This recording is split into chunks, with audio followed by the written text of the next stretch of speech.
Kun ihmiselle sanoo sanan keskiaika ja pyytää häntä kertomaan, että mitä oikein mahtaa mieleen tulla, niin yksi ensimmäisistä asioista hyvin monella ovat ritaarit. Nuo raskaasti aseistautuneet soturit, jotka kohtasivat taistelukentällä, usein taistellen toisia ritaareita vastaan ja noudattaen kunniasäännöstöjä.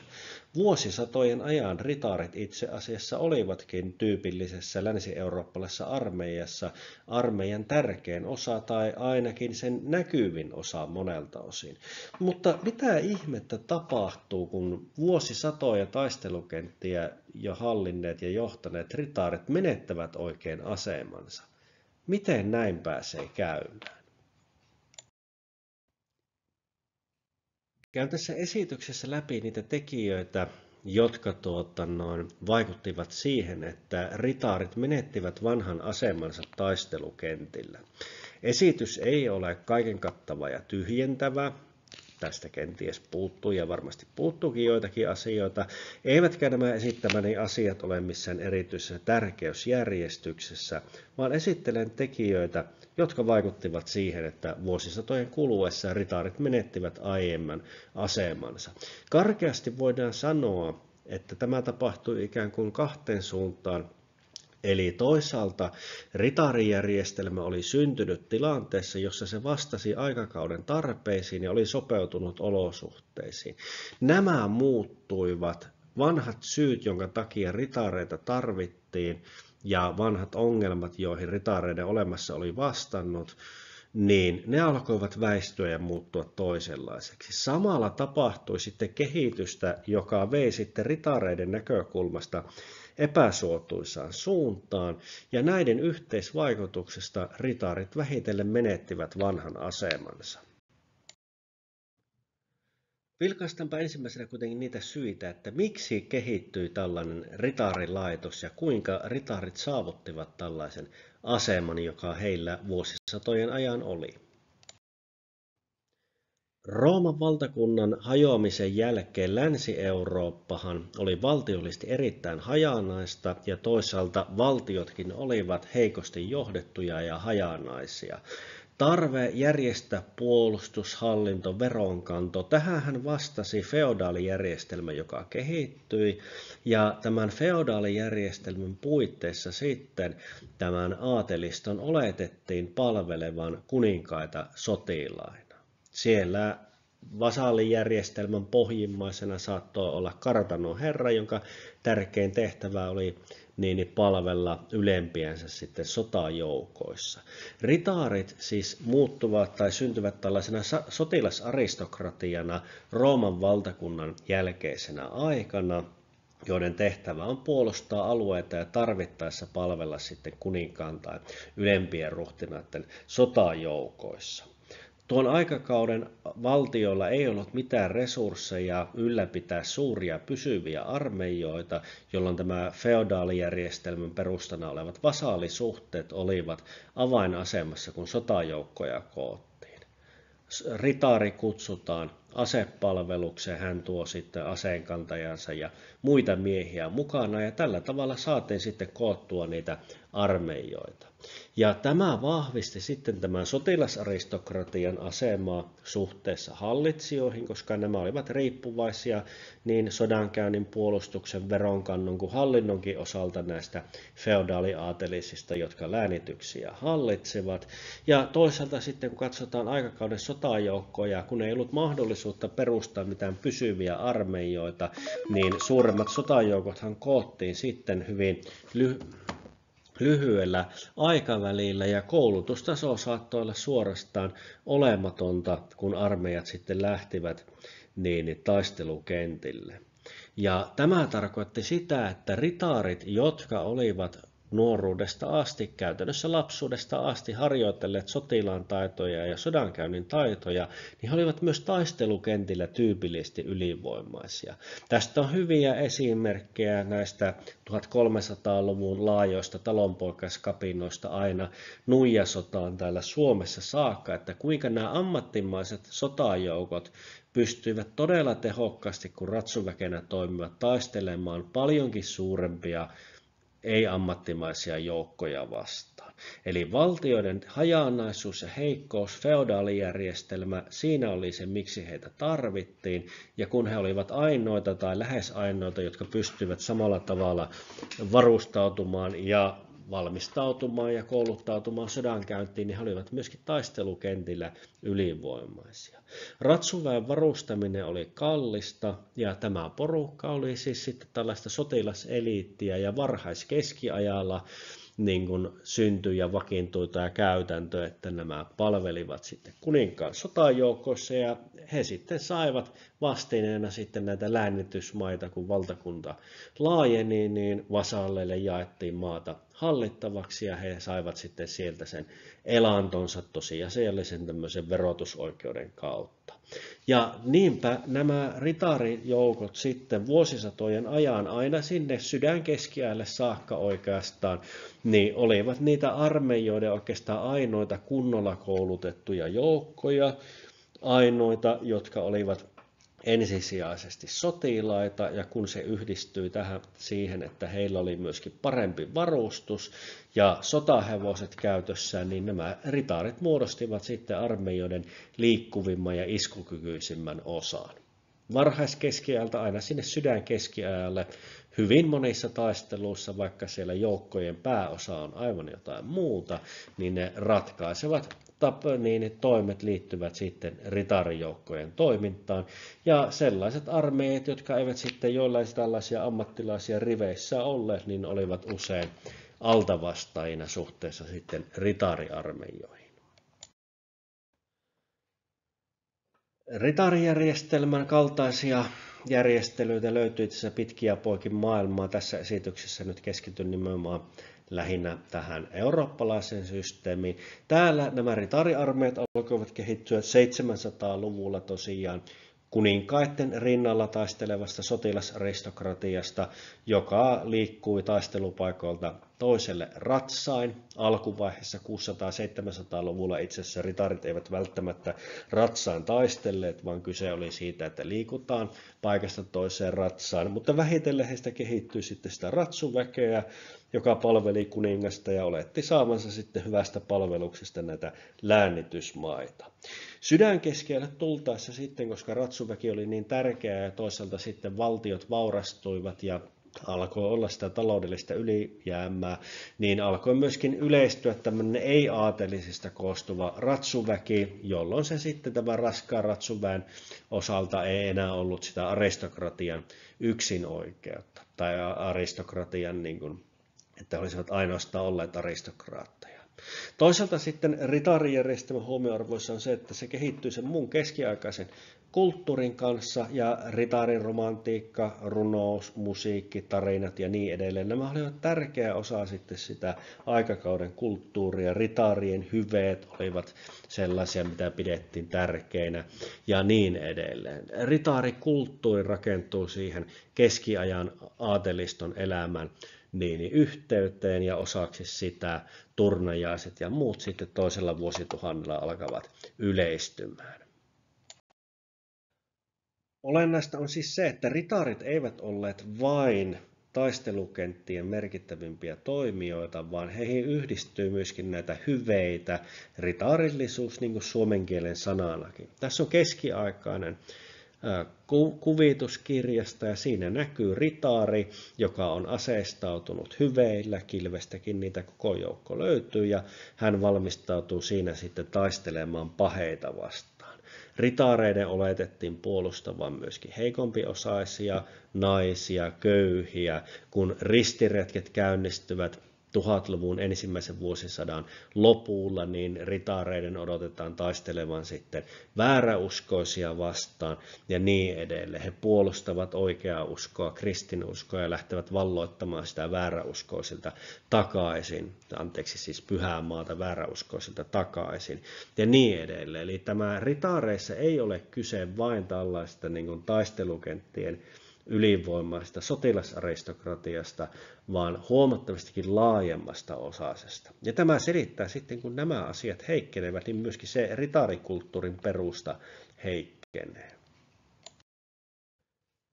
Se, mistä tämä malli sitten tulee, niin todennäköisesti kyse on monien vaikutteiden sekoittumisesta, mutta vastaavaa löytyy tosiaan tuolta idänkin suunnalta.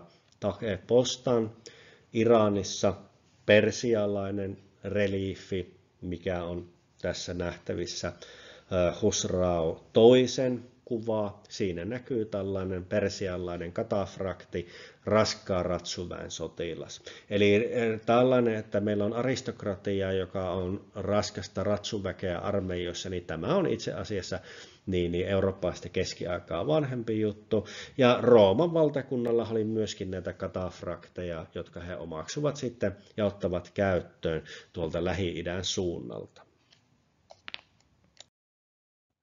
Ritaareiden kukoistusaika on sitten se sydänkeskiaika, 1000-luku, 1100, 1200-luku, mutta sitten alkaa vähitellen yskähdellä. 1400-lukua voi pitää sellaisena viimeisenä ritaareiden suurena vuosisatana. 1500-luvulla ritaarit ovat edelleenkin verrattain merkittävässä roolissa, mutta heidän asemansa heikkenee nopeasti. 1600-luvulla ritaareista ei enää sitten puhutakaan. Mitä ihmettä siinä sitten tapahtui? Tässä on vanhin eurooppalainen kuva tuliaseesta taistelukentällä käytössä. Pot de fer, rautapata kirjaimellisesti, primitiivinen tykki. 1300-luvulla ruuti saapuu jossain vaiheessa Eurooppaan ja otetaan käyttöön. Mitä ilmeisemmin se tulee silkkiteitä pitkin mongolivaltakunnan saattelemana. Me emme tiedä ihan tarkalleen milloin ruuti yleistyy Euroopassa taistelukentillä, mutta sen saapuminen on yksi näistä seikoista, mikä vaikuttaa ritaareiden aseman heikkenemiseen. Mutta miksi ihmeessä? Nimittäin tuliaseet leviävät hyvin nopeasti Euroopassa. Musta ruuti, kun se tulee käyttöön, niin se on itse asiassa erittäin hyvä esimerkki tällaista innovaatiosta, mikä nopeasti leviää ja on pakko ottaa nopeasti käyttöön, jos haluat pysyä pelissä mukana.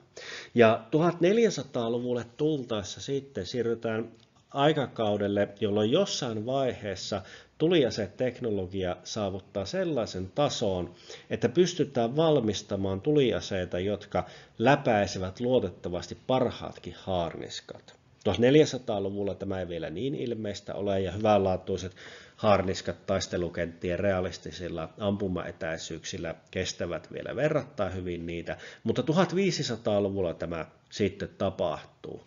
Ja tässä on sellainen ongelma, että tämä tuliaseiden tulo, voisi sanoa hiukan irvailla, että demokratisoi taistelukentän. Nimittäin tuliaseiden tehokas käyttö voidaan opettaa muutamissa viikoissa normaaliälyiselle ja oikeastaan sitten se muu tarvittava koulutus on marssikoulutusta, vartiointi, leirissä toimintaa ja niin edelleen liittyvää, mutta se aseen käyttö voidaan opettaa viikoissa. Sotilas, joka kantaa tällaista käsitykkiä tai myöhemmässä vaiheessa arkebuusia tai sitten muskettia, niin hänet voi muutamassa viikossa opettaa käyttämään asetta, jolla hän pystyy surmaamaan sen koko elämänsä harjoitelleen ritaarin helposti. Hänet pystytään muutamassa viikossa kouluttamaan käyttämään aseetta, jotka on 1500-luvulla viimeistään niin hyviä, että ne pystyy läpäisemään ne panssarit.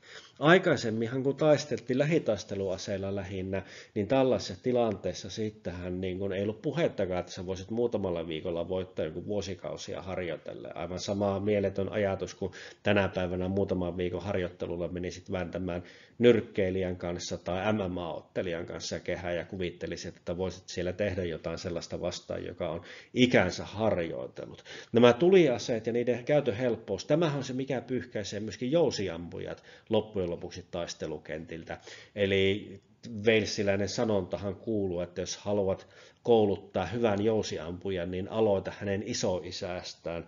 Ja jokainen meistä tietää sen, että pitkäjousilla varsinkin on haastavaa ampua. Varsijousethan itse asiassa olivat samalla tavalla helppoja aseita kuin sitten nämä tuliaseet, ja varsijousethan pysyy taistelukentillä sitten pidempään käytössä, vaikka keskiajan taistelukentillä ne itse asiassa hitautensa takia häviävät pitkäjousiampujille. Mutta yksi merkittävä seikka on se, että tällainen sotilaallinen ylivoima sulaa aika nopeasti tykkien ja kannettavien tuliaseiden tullessa mukaan.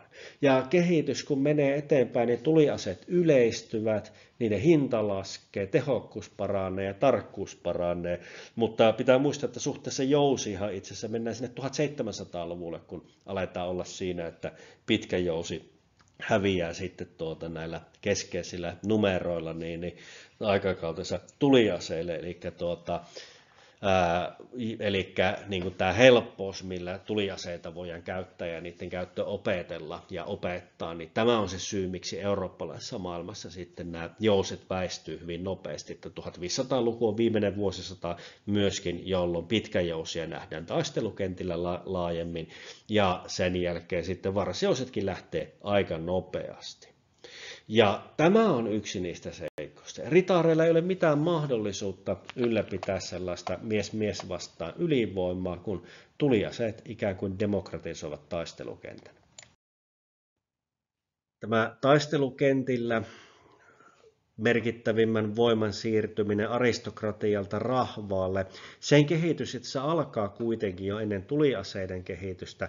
Tässä on kuvaa myöhemmältä ajalta toki, mutta Crécyn taistelusta, jossa kohtasivat ranskalaiset, ja joilla oli palkkasotureina italialaisia varsijousimiehiä, ja englantilaiset, joiden riveissä oli walesiläisiä pitkäjousiampujia.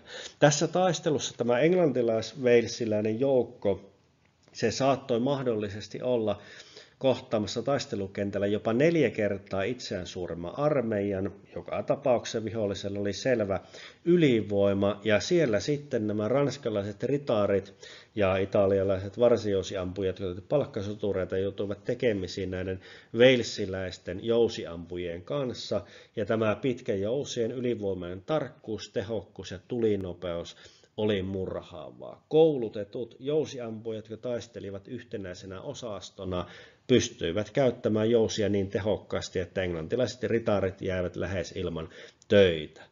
Englantilaisten tappiot olivat korkeintaan joitakin satoja miehiä, mutta ranskalaiset menettivät pelkästään ritaareina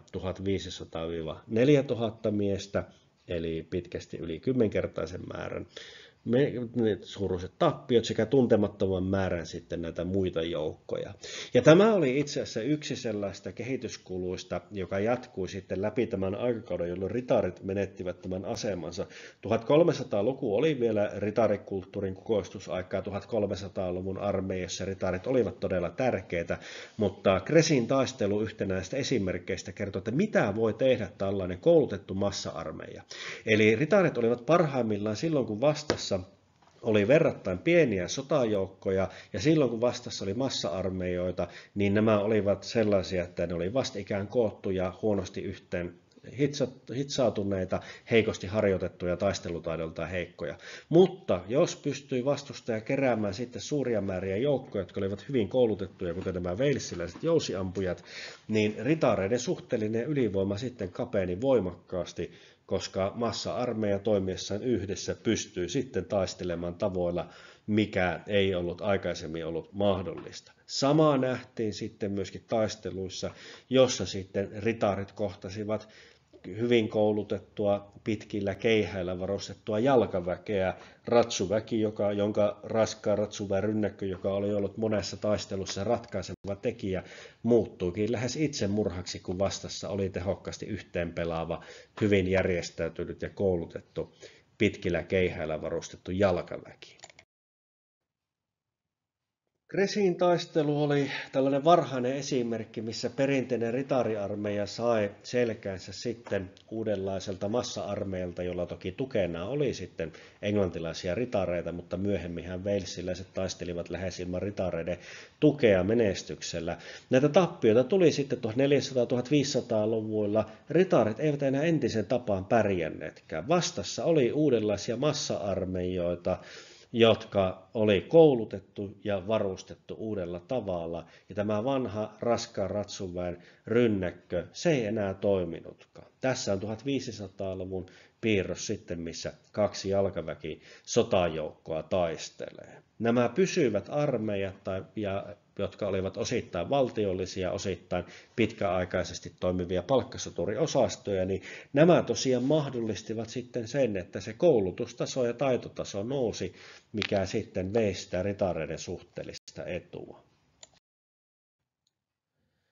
Kun aseet kehittyivät, niin samalla sitten piti kehittää myöskin suojavarusteita. Tämähän on pätenyt aina tähän päivään saakka taistelukentillä.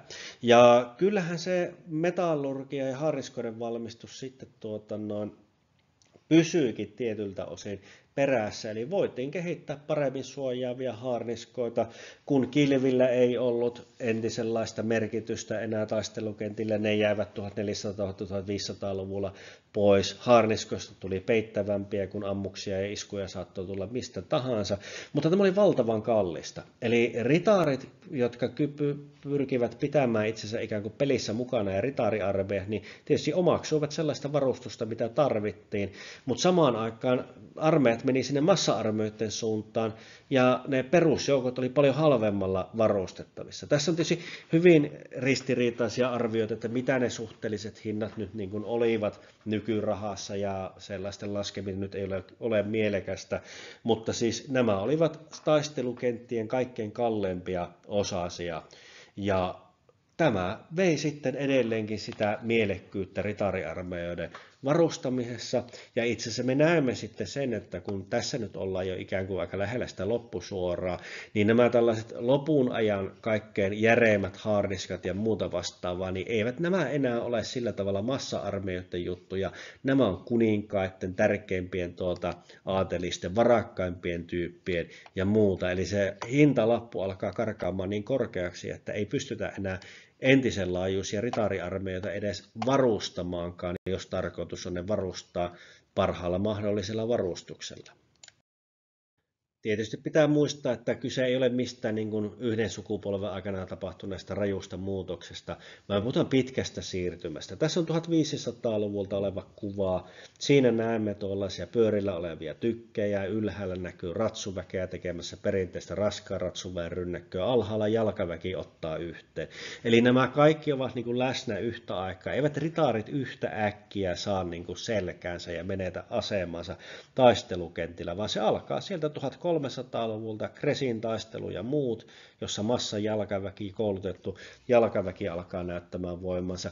Ja sitten alkaa tulla tämä varusteluhinta, massa-armeijoiden yleistyminen, tuliaseet.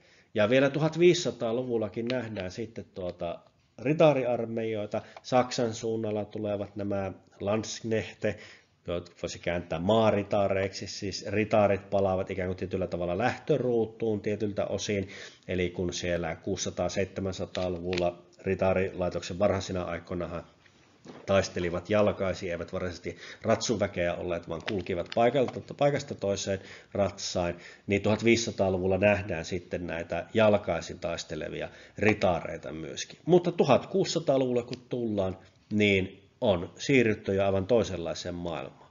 Mutta myöskin tapahtuu yhteiskunnallisia muutoksia. Edellä mainitut muutokset olivat siis ennen kaikkea niitä taistelukentän muutoksia, mutta myös muutakin tapahtuu. Feodaalijärjestelmähän heikkenee 1500-luvulle tultaessa suuressa osassa Eurooppaa ja valtioiden välisessä kilpailussa ne, jotka pystyvät luomaan keskitetyn valtiovallan ja jonkinmoisen absolutismin tai lähtemään sitten sellaiselle brittiläiselle parlamentaarisen monarkian tielle, niin nämä ovat niitä voittajia. Mutta tämä vanha feodaali aatelisto menettää siinä sitten sitä asemansa ja heistä tulee enemmänkin tällaisten itsenäisten vasaalien, tosiasiallisesti vaihtelevien itsenäisten vasaalien sijaan armeijoiden upseereita. Aristokratia ei siis menetä johtoasemansa armeijoissa, vaan heistä tulee tämän taistelukentän ykkösnyrkin sijaan tällaisia armeijoiden johtajia, kun se maaomaisuuden merkitys varallisuuden ja elintason turvaajana vähenee ajan kuluessa, niin aateliset tulevat riippuvaisiksi näistä virkatehtävistä, palkoista, mitä kuninkaat maksavat. Ei enää vanhan feodaalijärjestelmän vasaalisuhteita, vaan virka-aatelia, jotka saavat tehtävien hoitamista palkkaa.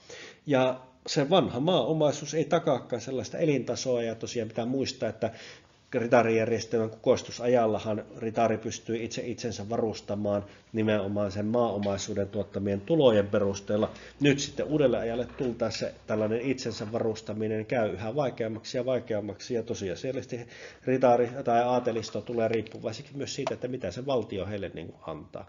Toisaalta ritarilaitoksen ytimessä oli tämä myös kunniasäännöt, vankien ottaminen, vapauttaminen, lunnaattemaksu. Uuden ajan sodankäynti on paljon raaempaa. Vankeja otetaan vähemmän, palkkasoturit toki ottavat palkkasoturin vankeja, mutta että niin kuin sodankäynti käy raaemmaksi siinä, että kuinka paljon tappioita tulee. Keskiajan taisteluistahan monet ovat itse asiassa verrattain vähäverisiä.